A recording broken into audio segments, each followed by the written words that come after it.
기도드리겠습니다. 은혜와 사랑이 풍성하신 주여 아버지 하나님, 이 험악한 세월을 살아가는 저희들을 늘 건강 지켜주시고 무사하게 지켜주시고 평안하게 지켜주시며 늘 약한 저희들에게 이만큼 강한 힘도 주시고 또 어리석은 저희들에게 이만큼 예를 허락하셨으며 날마다 의심이 많은 저희들이지만은 성령과 말씀으로 이만큼의 믿음을 가지고 살아가게 하심을 진으로 감사하옵나이다. 오늘 아침에도 주님 앞에 나왔습니다. 이제 주의 백성들 하나하나 개별적으로 만나 주시옵소서. 그 마음에 어두운 그림자가 있나 보시고 이것을 제해 주시고 또 약한 부분이 있나 보시고 속히 그 치유함을 받고 강건한 사람들 되게 하옵소서. 흔들리는 마음을 붙드시사 굳게 세워주시고 복잡한 이 세상에서 주와 더불어 살며 주를 가까이 따라가며 주의 거룩하신 뜻을 위하여 쓰여지는 소중한 주님의 사람들 되게 하시옵소서. 하나님 아버지, 기도하는 중에 내가 얼마나 하나님의 사랑을 많이 받고 사는 존재임을 깨닫는 시간 되게 하오. 그 모든 사람 중에 특별하게 선택하시고 한평생을 지켜주신 하나님의 거룩한 사랑을 다시 한번 확인하면서 저 앞에 있는 미래를 바라볼 수 있는 주님의 사람들 되게 하여 주시옵소서. 특별히 기도하옵는 것은 이 아침에도 우리의 기도를 돌보아 주소서. 우리의 부족한 기도를 응답하여 주시옵소서. 혹 고쳐야 할 소원이면 고치고 버려야 할 소원이면 버리고 굳게 지키고 참아 기다려서 인내함으로 응답을 받아야 할 것이거든 이제 잘 참고 견딜 수 있게 하옵소서. 하나님 아버지, 그리고 극복해야 할 일이고 과감하게 용기 있게 밀고 나가야 될 일이라면 오늘도 거침없이 주의 뜻을 이룰 수 있는 그런 담력과 믿음을 주시옵소서. 자비하신 주여, 오늘도 에서 크고 놀라운 능력을 더하사 하나님의 말씀을 바로 전할 수 있고 그리고 이 말씀 속에 있는 깊은 계시하시는 말씀을 잘 깨달아 알게 하시고 전하는 자와 듣는 자 사이에 주의 성령이 강하게 역사하여 주시옵소서. 하나님의 말씀으로 들을 수 있고 또 하나님으로 듣고 순종할 수 있게 하옵소서. 하나님 아버지, 말씀의 능력이 우리의 마음과 생각과 뜻과 우리 몸까지도 다 지배하고 다스리시는 큰 역사를 체험하게 하옵소서. 하나님 아버지, 오늘도 우리 교회가 교회된 귀한 사명을 다하게 하시고 세워주신 여러 기관들 하나하나가 귀하게 복되게 주님의 뜻을 이루어가게 하옵소서. 특별히 기도하옵는 것은 이 나라를 돌보시사 이 혼란과 무질서와 그리고 암담함에서 건져주시옵소서. 이제 앞에 있는 금년은 질서가 새로 잡힐 수 있고 새로운 빛을 볼 수 있고 모두가 왕을 지향할 수 있는 그러한 복된 날이 그리고 한 해가 되게 하여 주시옵소서. 주께서 세우신 일꾼들에게 주시고 주께서 세우시는 이분들에게 참 믿음을 주시옵소서. 저 북녘 땅에도 은총을 더하시고 가난과 억압과 고통 건져주시며 지하에서 울부짖는 성도들의 간절한 기도를 들어주시옵소서. 우리에게 맡기신 고아들을 그리스도의 사랑 안에서 잘 이해할 수 있고 또 맡겨주시는 일, 엄청난 일도 능히 감당할 수 있게 하옵소서. 그 누구의 손을 통해서든지 이 귀를 시작하소서하오니 잘 진행하고 마감할 수 있게 도와주시옵소서. 그리하여 북한 땅에 복음의 전초기지를 마련하게 하시고 깨닫힌 문이 열리는 날 하나님의 위대한 역사가 나타나게 도와주시옵소서. 오늘도 해외에 있든지 여행 중에 있든지 군문에 나가 있는 젊은 공부하는 자녀들과 유학 중에 있는 학생들, 수험생들 다 돌보아 주시옵소서. 믿음 안에서 성실하게 아름답게 자하옵소서. 오늘도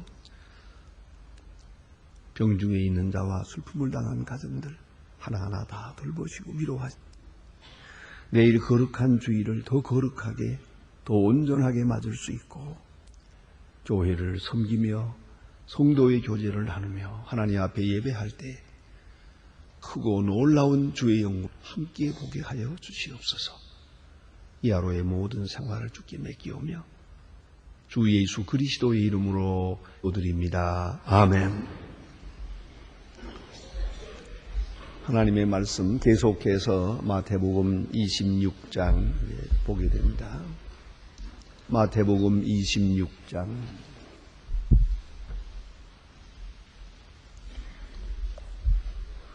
마태복음 26장 30절로부터 다시 보겠습니다. 30절로부터 35절까지 보게 됩니다.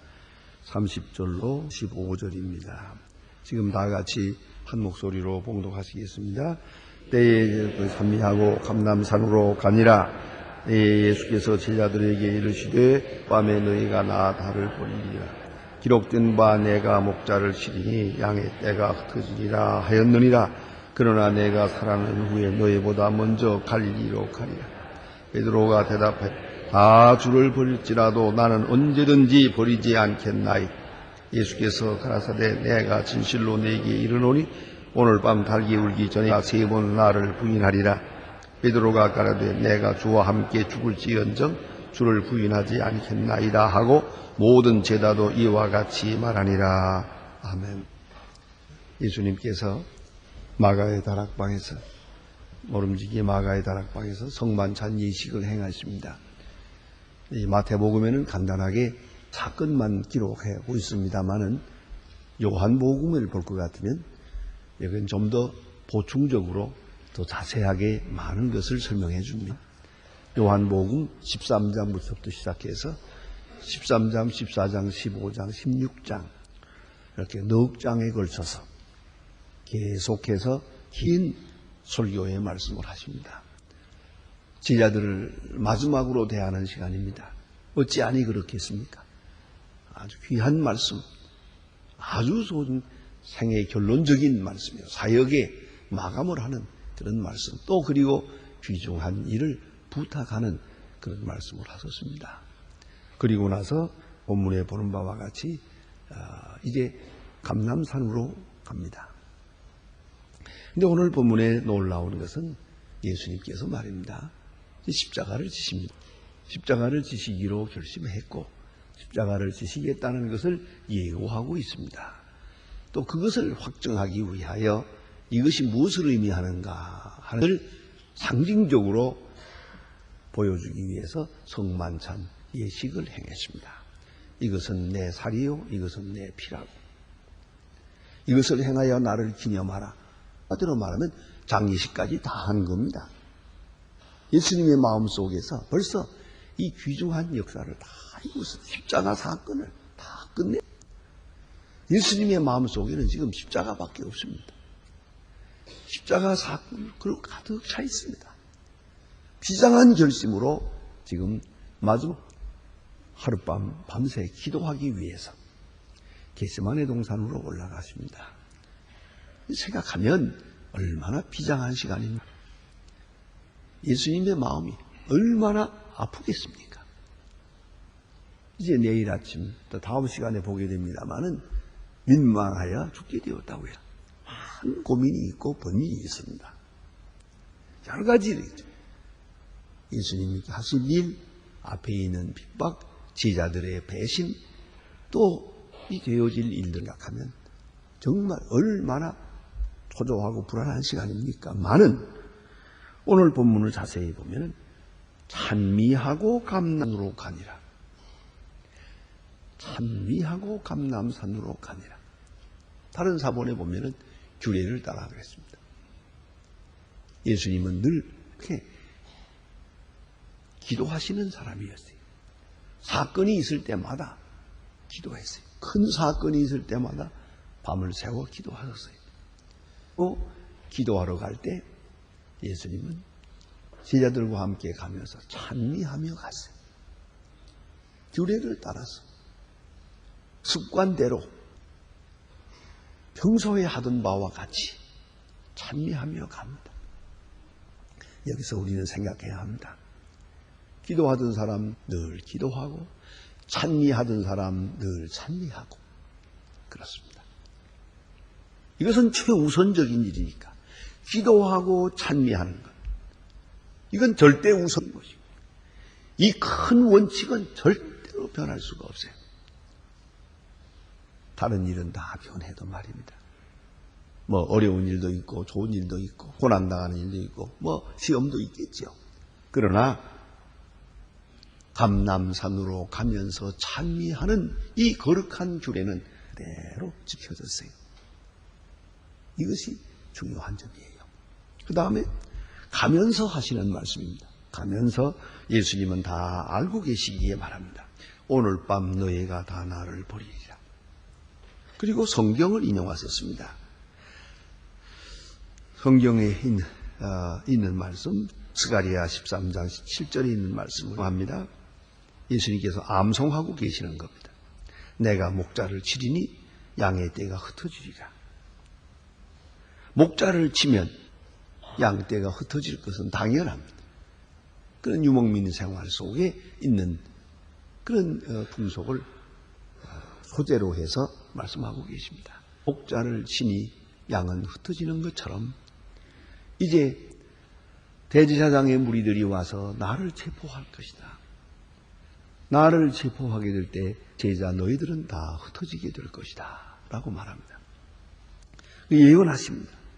그런데 예수님의 예언 속에는 확신이 있습니다. 이것을 예고하는 말씀 속에는 분명한 확신이 있습니다. 그래서 보세요. 내가 살아난 후에 너희보다 먼저 갈릴리로 가리라. 살아난 후에 이걸 깊이 생각해야 합니다. 예수님은 이 시간을 생각하면서 너희가 나를 조금 있으면 보겠고 조금 있으면 보리라 이렇게 말씀한 때도 있습니다. 예수님은 부활의 아침을 바라보았습니다. 저 부활의 아침을 바라보면서 십자가를 생각한 겁니다. 막연하게 십자가만 생각한 게 아닙니다. 부활을 보고 부활의 아침에 비추어서 밝은 빛 앞에서 십자가 사건을 생각합니다. 이것이 신앙입니다. 약속된 미래를 바라보며 확실한 미래를 바라보며 결정적 미래를 바라보며 현실을 생각해야 합니다. 예수님은 지금 십자가를 바라봅니다. 그리고 제자들을 봅니다. 당하기도 하고 한심하기도 해요. 또 안 됐어요. 그런가 하면 예수님은 저 부활을 바라봅니다. 그런 거로 예수님의 마음은 답니다. 제자들은 그렇지를 못했습니다. 자, 그러니까 여기서 우리 생각해 봅시다. 앞에 있는 환란이 얼마나 무서운 환란이 다가오고 있다는 걸 보는 제자. 이 어떠하겠습니까? 그러다가 이제 일을 닥치게 될 테니까 말이죠. 부딪히게 될 때 어떻게 될까 말이에요. 얼마나 당황하고 얼마나 무섭고 여기서 시험에 빠지게 됩니다. 그러나 예수님은 앞에 있는 십자가도 압니다. 또 그 앞에 있는 부활의 아침을 바라보고 있습니다. 내가 살아난 후에 갈릴리로 너희보다 먼저 가서 거기서 만나자. 굉장한 말씀이죠. 이 한마디 말씀만 보아도 예수님인가를 우리가 알 수 있고요. 예수를 믿는다는 말이 무엇을 의미하는가를 알 수가 있습니다. 우리는 앞에 있는 세계를 다 알아야 합니다. 그리고 그 다음의 세계, 죽음 다음의 세계까지를 우리가 환히 바라볼 수 있어야 됩니다. 사도 바울은 그래서 그의 편지 중 종종 그 같은 말이 나옵니다. 그리스도의 날에 너희는 나의 자랑이 되고 나는 너희 자랑이 되리라.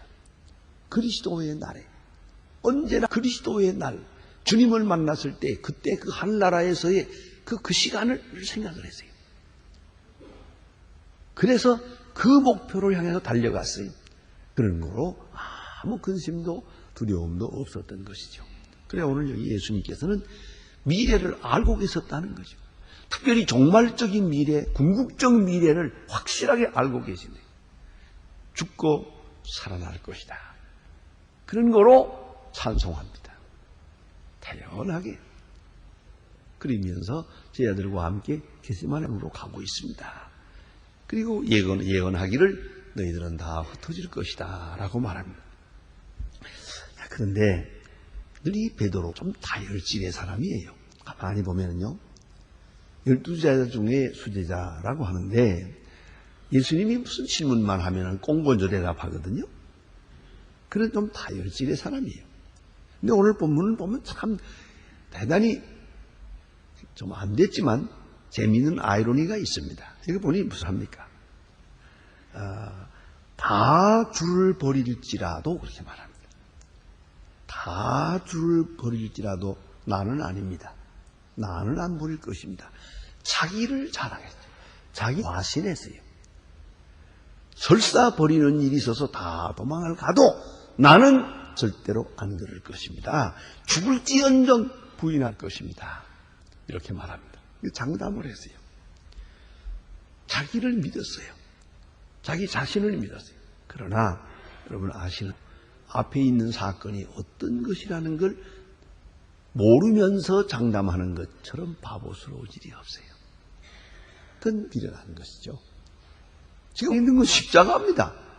그런데 예수님이 고난을 당하신다, 십자가를 지신다 하는 것 들으면서도 그것이 무슨 것을 의미하는지 모르고 있어요. 모르고 결심하는 것, 모르고 장담하는 것, 그 한심한 거죠. 모르고 장담하는 거예요. 알고 결심을 해야 되는데 모르고 결심했어요. 또 한 가지는 자기 자신을 다른 사람에 비해서 특별한 사람이라고 생각했어요. 그게 문제올시다. 남이 넘어지면 넘어져요. 별 사람 아니에요. 왜 그 생각을 못합니까? 더구나 예수님이 너희가 나를 버리리라. 그렇습니까? 그럼 어떻게 하면 되겠습니까? 아마 예수님 대답하셨을 거예요. 지금 기도하러 가고 있지 않느냐? 깨어 기도하라. 무슨 말입니까? 내 힘으로는 이길 수 없어. 내 자신의 결단 가지고는 안 돼. 결심하니 맹세하니 혈서를 써봐라. 그거 가지고는 안 된다. 너 자신을 믿지 말아요. 내 의지를 믿지 마라. 특별히 다른 사람보다 내가 낫다고 생각하지 마라. 그게 문제예요. 여러분, 차가 사고 나는 걸 보면 내 차도 사고 날 수 있다고 생각해야 돼요. 그걸 생각해야죠. 사고는 언제나 있는 거예요. 예? 사고는 언제나 있는 거예요.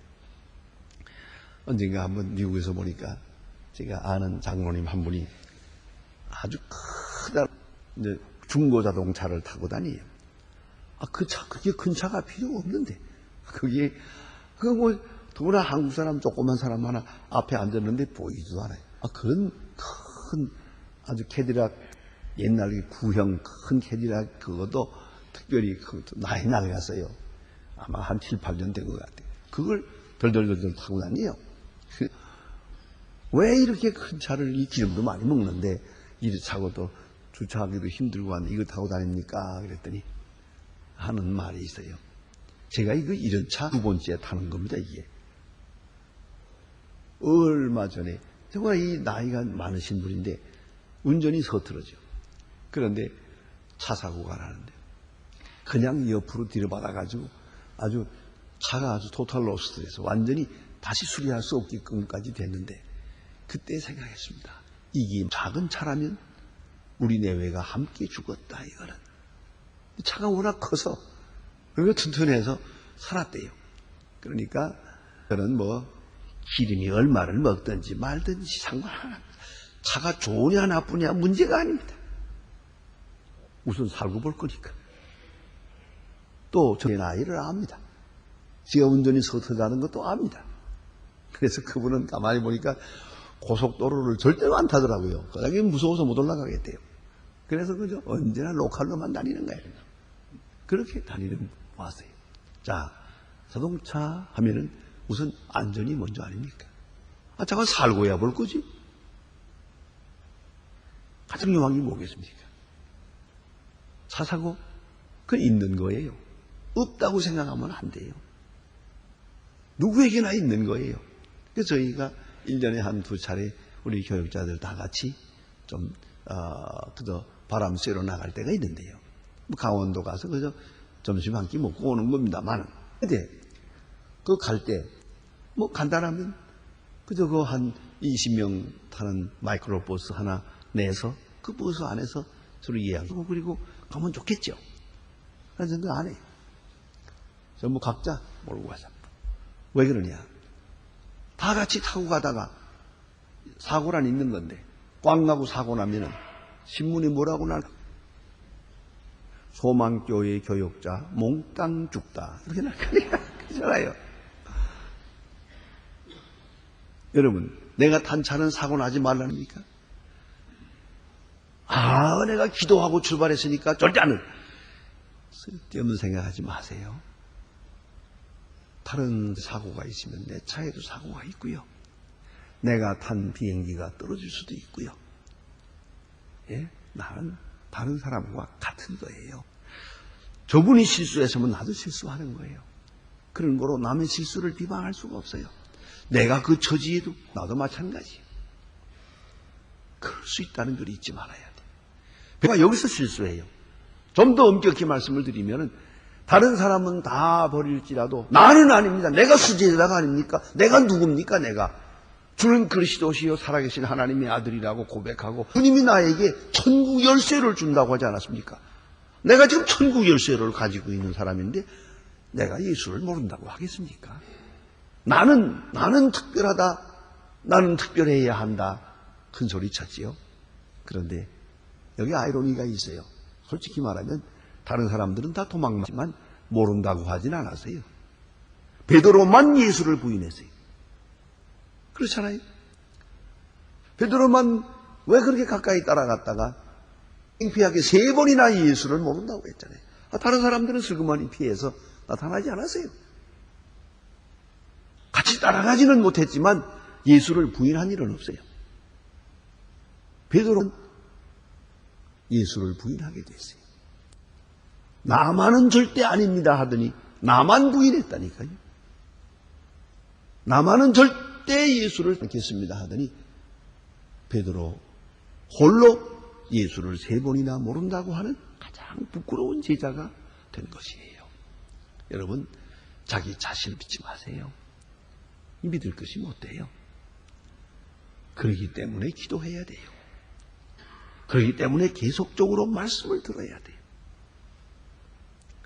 제가 인천에서 목회할 때 다방 내지가 있는데 그 교회 가까이 그 다방이 있어요. 지금도 있어요. 그 다방 이게 만날 요새처럼 이렇게 뭐다 교회 안에 사무실도 있고 그렇지 못했거든요.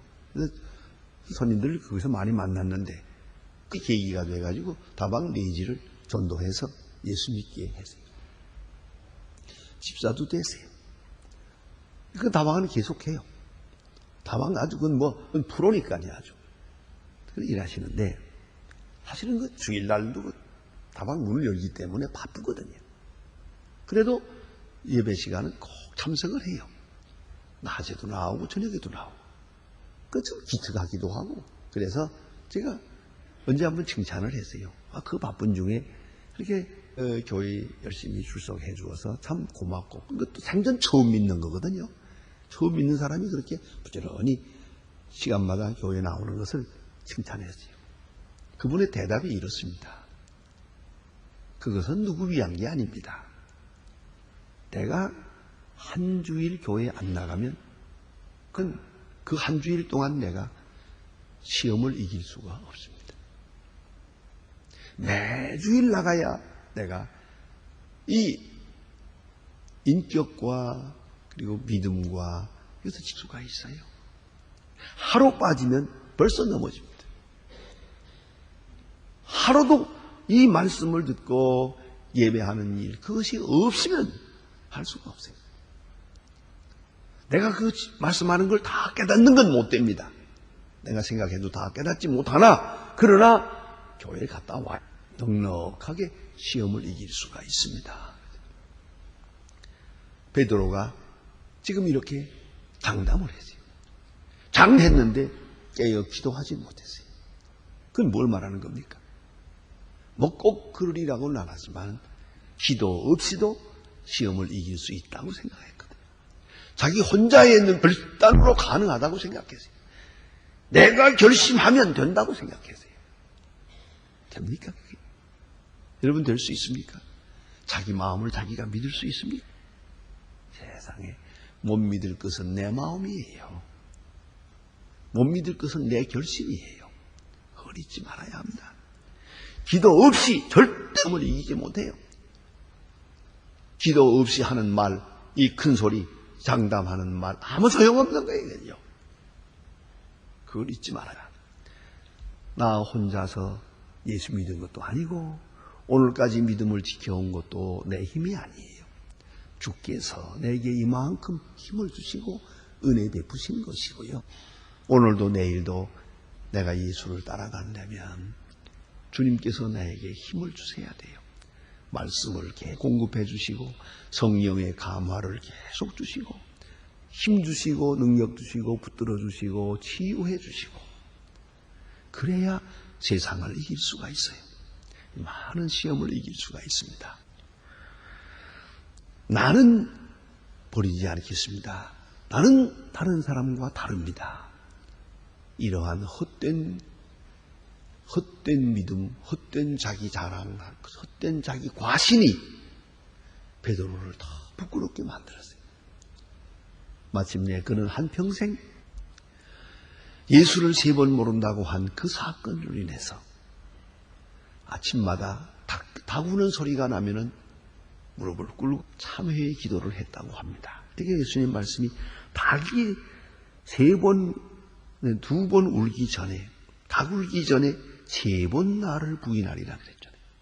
다른 본문에 보면 2번 울기 전에 그랬어요. 2번 울기 전에 3번 나를 모른다고 하네요. 그래서 닭소리만 나면 정신을 차렸어요. 오늘 깊이 생각해야 합니다. 기도하십시다.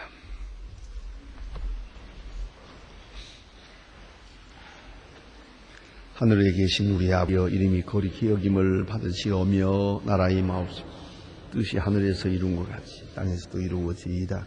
오늘날 우리에게 일용할 양식을 주옵시고 우리가 우리에게 죄진 자를 사하여 준 것 같이 우리 죄를 사하여 주옵시고 우리를 시험에 들게 하지 마옵시고 다만 악에서 구하옵소서. 내 나라와 세와 영광이 아버지께 영원히 있사옵나이다. 아멘. 아멘.